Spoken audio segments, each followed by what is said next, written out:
Well, it's another one of these after another fairly busy week, remarkably, with 3 weeks to go until we leave the European Union. I didn't have a single vote to cast this week in Parliament. You'd honestly think that there was nothing important about to happen. But it was a very busy week in Parliament, despite the fact that we weren't voting on anything in particular. I was very pleased to welcome representatives of the North Wales Growth Deal and the North Wales Ambition Board to Parliament on Tuesday. Working with Albert Owen, the Labour MP for Anglesey, I was delighted to welcome a number of councillors and also other interested parties who want to ensure that we are moving the growth deal forward in a manner which is appropriate. And obviously, in view of the recent disappointing news in relation to the new power station at Wilfa Newydd, it is crucial that some of these shovel-ready schemes that we have within the growth deal are actually prioritised for early delivery. So it was a very constructive day. I think Albert and I pleased the delegation no end by working on a cross-party basis, and it was also quite good to be able to welcome Rhina Biorwerth, who's the Plaid Assembly member for Anglesey down as well. But we managed to meet Greg Clark, the Secretary of State responsible for our energy policy. We met Richard Harrington, who's the Business Minister, and we also managed to meet the Secretary of State for Wales. So I think, if nothing else, we managed to get across how important it is that we do move forward with the growth deal. This growth deal has been developed by a partnership of 6 local authorities and stakeholders across North Wales, working hand in hand with Welsh Government and Westminster.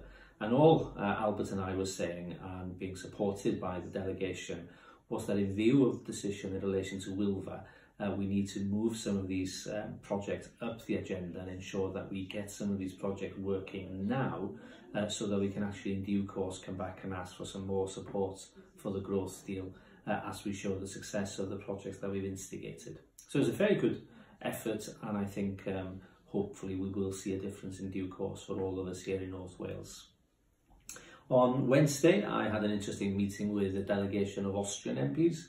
I am a Vice Chair of the All-Party Parliamentary Group on Anti-Semitism, and I think it's fair to say that the group, which was established back in 2003, I believe, and I have been a Vice Chair off and on since 2012, I think the group is well respected as probably the most effective group working in any European Parliament against the curse of anti-Semitism. So the Austrian delegation were very keen to meet us, to see our latest research work, and they were particularly interested in the work that we're doing tackling companies such as Facebook and Google and the way in which they allow hate content to fill the internet. So there was an interesting discussion to be had, and I have to say very constructive in view of the history of Austria. If you go back, it could be argued that the classical European version of anti-Semitism actually started in Vienna. So it's particularly good to see the commitment of Austrian parliamentarians on this issue. And it was particularly moving that the chair of the delegation was the first Jewish MP for a long time in the Austrian parliament. So there was a feeling that they were taking the issue seriously, and so were we. It was, however, embarrassing to say the least to listen to John Mann, the Labour MP for Bassetlaw, explaining what has gone wrong within the Labour Party on the issue of anti-Semitism. And I think it is a stain on our international reputation that a party which has always been considered to be a left-wing anti-racist party has been affected to such an extent by this scourge of anti-Semitism. And I do hope that people like John, who are fighting it internally within the Labour Party, is successful, because to have one of the 2 main parties in the United Kingdom affected to such an extent is a stain on all of us, and I take no pride or enjoyment whatsoever at seeing the mess of the Labour Party on this issue. It's something that shames all of us, and I'm very glad to be friends with people like John Mann, who is willing to fight this fight within the Labour Party. Other things which have been going on this week, I've had various meetings this morning, a number of issues of concern. Interestingly, Citizens' Advice came in. I was delighted to hear of the work that they're doing with the Job Centre in Llandudno. I think the partnership between the CAB and the Job Centre is important. A lot of the rollout of universal credit does mean that people need to be supported, and to have that sort of independent voice offered in terms of the support available in partnership with the DWP is actually very constructive indeed. So I thought that was very useful. I was also fascinated that CAB seemed to share the concerns of Merched y Wawr in relation to the availability or otherwise of banking services within local post offices.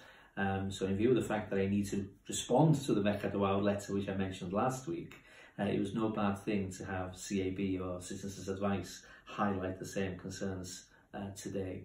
There were also another number of other issues that they were highlighting as being of concern, and I do think that I'm very proud of the fact that I have a very constructive and positive relationship with Citizens Advice here in Aberconwy.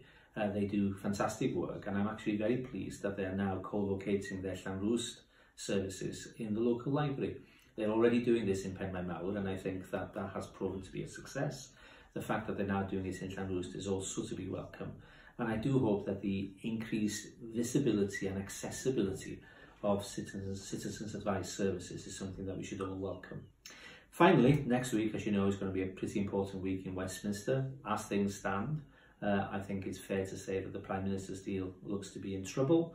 But we have consistently been told that these things are rectified at the last moment. So between today, Friday, and next Tuesday, we shall see whether any unicorns appear on the horizon to save the deal. But as things stand, I think the Prime Minister's deal is in trouble. And at that point, we'll be in uncharted territory. Wednesday has been allocated, of course, for a debate as to whether we keep no deal as an option, and Thursday is currently allocated as a potential day for a debate on the extension of Article 50. None of those two issues will come to pass if the Prime Minister's deal passes, but as I say, if the vote was today, then I think the deal would be rejected. We shall see what will happen next week.